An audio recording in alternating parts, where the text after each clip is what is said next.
Ladies and gentlemen, good evening and welcome to the closing press conference of the World Blitz Chess Championship and at the final press conference of this event here in Uzbekistan. I hope you enjoyed it as much as we did. I hope the grandmasters here enjoyed it as well. We have two world champions here with us, Valentina Gunina, who won the World Blitz Championship very convincingly. Congratulations to you, Valentina, and thank you for being here. And Magnus Carlsen, a double-double for Magnus, who repeated his victory from Almaty last year in both events. Congratulations, Magnus. Valentina, let me start with you, please. In the interview after the first day, you said you were asked what your secret was that keeping you in good form. And you said, ask me after the second day. So what is the secret?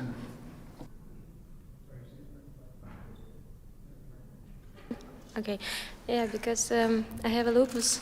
It's a strong immunity issue, and for me it's double hard to play chess nowadays. Yeah, it's chess. It's when I realized that chess is my motivation and my big love that can force my own to do what I like and to get up from the bed. So that's the secret. That's it. And you've repeated the success you've done in 2012, so it's 11 years ago. Yeah. How did these two events compare, your two successes? Yeah, I really love to play rapid and especially Blitz because I'm a adorer of Blitz. And but this tournament is so strong. Almost everyone playing here, so. Well, thank you. Well, we have a very strong panel here of three grandmasters, so I'm sure there's going to be a lot of opinion on these things. Magnus, just a question for you. A double-double, does the feeling of happiness change? We talked about Groundhog Day. It's a Groundhog Week for you. Does the feeling of happiness change over winning one world championship to another?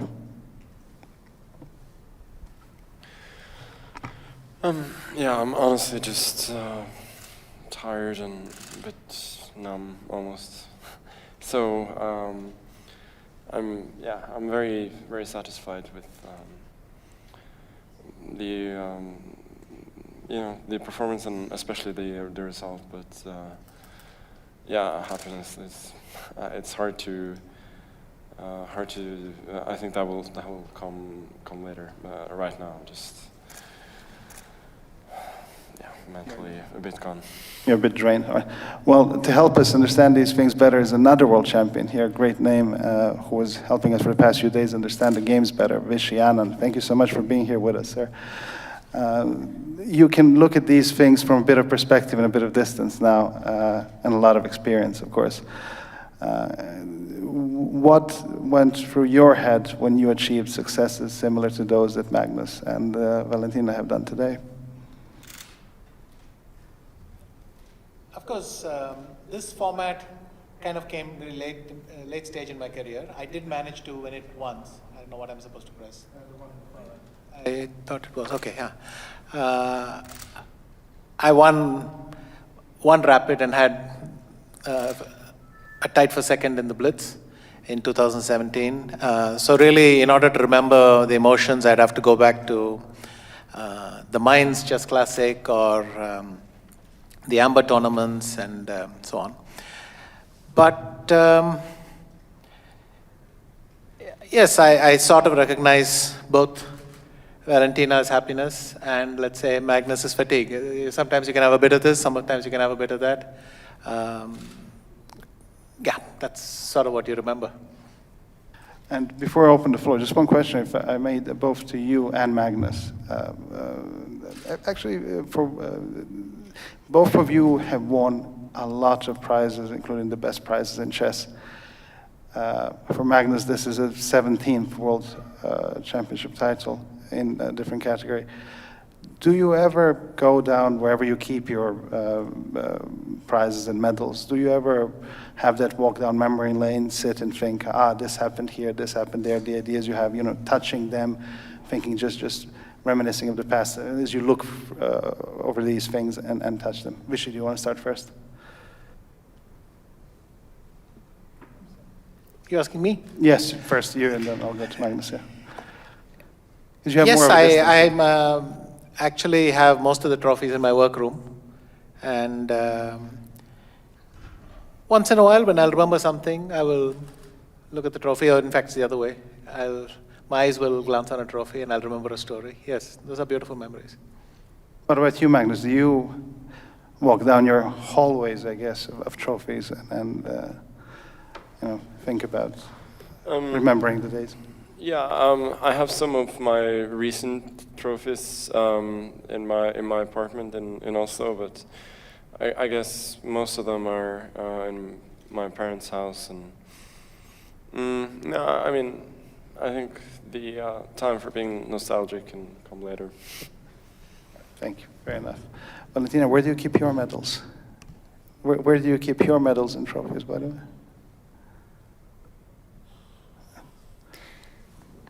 At home, yeah, but the biggest memories for me it's with my national team, and I really like. I won 3 gold medal in Olympiad with my team, so that's the greatest. Perfect. Thank you very much. Okay, I'll open the floor for questions now. We're going to have a few minutes. Okay, please, to the gentleman to the far left. Have the microphone? Okay, if you could just speak out very loud. Thank you. Magnus, congratulations. I have a question for Magnus. Everybody is discussing the situation with Nepo and Dubov and the fact that they first made this strange draw and second that they got punished for it. What do you think about both of these facts? I think it's a good thing that like games that are obviously prearranged, that they start to be punished. So I think the chief arbiter and the appeals committee did a good job. Obviously, as a chess player, it feels a bit strange that the tournament is decided with something that's not happening on the chessboard. But I think the important thing is that I think people will think twice about prearranging games like that again. And I mean, Daniel had an amazing performance. For him, it's obviously a bit of a shame, but yeah, I think that's just the way it is, and I think I think they did the right thing. Okay, and the second question, if you don't mind, I forgot to introduce myself. My name is Magnus. I'm from YouTube, and the question is, I know that you rarely go to interviews, to podcasts. For example, you've been to Lex Friedman show, you've been to Norwegian podcasts. I have a professional interest because I'm a podcaster, and my dream and the dream of 250,000 of my audience is you on my podcast. What does it take for Magnus Carlsen to be the guest of your show? Yeah, as you said, I don't do podcasts so often. I used to do more media back in the day when I had more of an interest of promoting myself and companies and so on. So I think, yeah, unfortunately, it's quite unlikely. Okay, I'll still hope for it. Thank you very much, and congrats. Okay, next question, please. Someone over there. Yes, gentleman on the far left again. So just pass the microphone to the gentleman. Yeah. Over there. Thank you. So question for you both, really. There's been a lot of focus on draws, quick draws now the last 2 days. Earlier today, tonight, chess.com said that they would do tournaments where they have not possible to offer a draw in the first 30 moves. What do you think about such a kind of way to see that problem, and do you think you should take it even further? Yeah, I don't think that it should be possible to offer a draw in chess. Obviously, sometimes it's, I mean, except maybe in positions that are like very obviously drawn. But generally, I guess that, yeah, you play the games out, and if you really want to make a draw, you find a way to repeat moves if the position is drawish. So, yeah, I think it's a good thing. Valentina, do you have an opinion on this question, on these question of quick or prearranged draws? Quick draws or draw Dubov against Nepo. It's really weird. In such tournaments, you can do such things, and also Filatov, Andrei Vasilievich also wrote about this. It's not right what they were doing. You have to follow respect and rules about such tournament. And I have a next question for you as well. More and more we're seeing these top events playing in parallel between the women's tournament and the open tournament. Do you find that this helps the promotion of women's chess better, and does it help the women feel at tournaments to have more access to stronger players, so to be all together, let's say? How does that play in your view? Sorry, I'm trying to concentrate, but it's really hard for me. Sometimes I switch off. Can you explain? Yes, once again. So more and more we're seeing the open and the women's tournaments playing side by side. Do you think that's a good thing? Do you think that in a way helps the promotion of women's chess?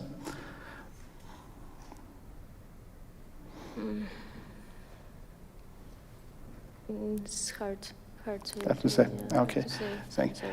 And Vichy, from your perspective, you've been following, especially the past 5 days, all of these games. When you compare the games played in the open and the women's, and when you look at the previous events, do you see the quality of both coming closer and closer together? The women's chess improving and becoming more similar to the open one?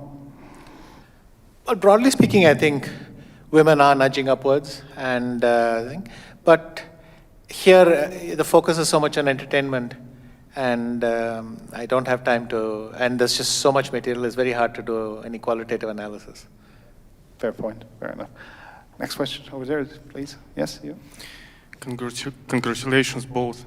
Andrei Kartashov, TASS News Agency. So congratulations both with victory. Magnus, question to you. Before the decisive games, you went to a river, or it was a channel here in your headphones, and kind of to concentrate. What kind of music did you listen to? Was it music? Yeah, it's true that I took a bit of a different approach today. I went outside, partly because it was a nice sunny day, and yeah, I was indeed listening to music at times, just trying to clear my head in terms of what music, you know. I generally keep most of my tastes to myself. Next question there, please. Thank you. My question is both for Magnus and for Valentina. We know that Jan and Daniil have also complained about how long it took to spend the whole first day of the Blitz. Was you also unhappy about it, and what did you feel during that day? I mean, no, it's obviously it wasn't ideal that the first day took longer than expected, and I don't have any particular opinion on how the appeal that took so much time, like what really happened there, because I don't know know the details. And yeah, I mean, you play so many games here, 5 days straight. Like everybody gets tired, and you know, every extra minute you have to spend because of some sort of external factors. Yeah, of course that's stressful. So I can very much understand that they were puzzled and that they were not happy about it. I mean, I don't think any of the players really, you know, enjoyed the fact that the round was delayed by an hour. Valentina? Yeah, for me it's a different story because in playing hall I can feel much better than before than in different places because I have a lot of side effect of my pills. So when you put me in a chessboard or chess playing hall, it's much better for me. And also I had the opportunity to look around and like, oh, Sweetler is here also. So it's just funny.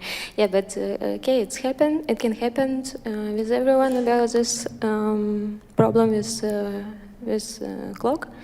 So and everyone can understand about a pill because you lose because of problem with clock. So it's yeah, it's really pity, but can happen to everyone.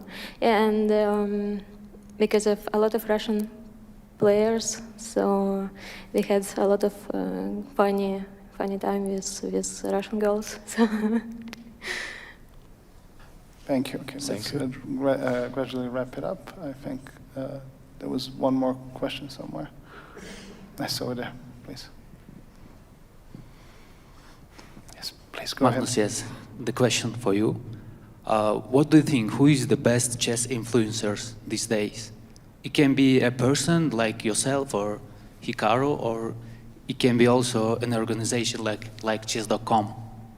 Thank you. Question.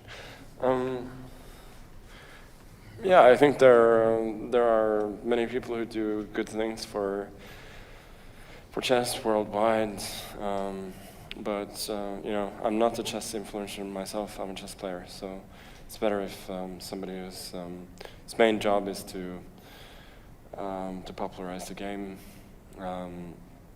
answers. As for myself, I try and popularize the game as well, but I think I do that the best way by playing good chess, and that's still, you know, my main occupation, and then that's what I do best.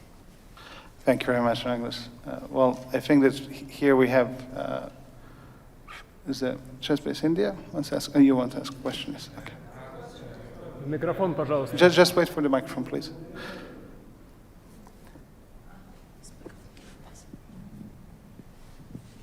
Thank you. Please go ahead. Excuse me. Magnus, you have been invited to Real Madrid to do first kick in the match, and will you invite to the from the club someone or from the football players from Real Madrid to your matches? Yeah, it's a good question. Of course, I'm a huge fan of the Real Madrid team, so if they're interested, any of the players are interested in chess and want to come watch some chess, then yeah, sure. Have you managed to teach Pep some moves and some in that quick interview you had? Yeah, he's a quick learner, so I think he picked up a few things. But to be fair, like we were like just making a few moves for picture, and he was making 8 very good moves in a symmetrical Italian. So I think he has talent for sure. Well, there you have it, Pep. Magnus is waiting. Okay, thank you very much. Getting back to that note of chess influences, I think we here have 3 great examples of positive chess influence. Thank you both for the interview. Thank you, Vishy, for being here as well. And thank you all for everything you did and are doing for chess. That's it. Have a great new year, everyone, and see you next year at the World Rapid and Blitz. Thank you.